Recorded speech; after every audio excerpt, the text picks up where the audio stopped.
په ژوند کې د انسان د وجود لپاره یو کلشیم چې شیدې دي او مستې دي او شلومبی بغیر مالګه دا د انسان د وجود د هډوکو لپاره ژوند دی. دویم ویټامین ډي کمیس ورته وکاږې او 40 منټه ولمر ته پرېوځئ یا کښېنئ دغه لمر چې ده دا ویټامین ډي درکوي. هېڅکله تاسو په پوستکي باندې لمر ونښلېږي ویټامین ډي اکټیو شي ژوندي شي او د انسان وجود چې ده په ویټامین ډي او په کلشیم ژوندی ده.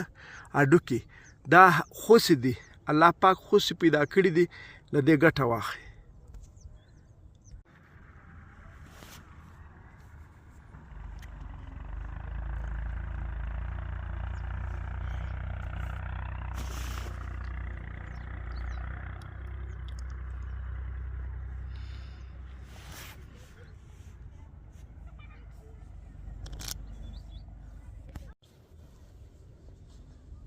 Kurang dah kaya mana dah.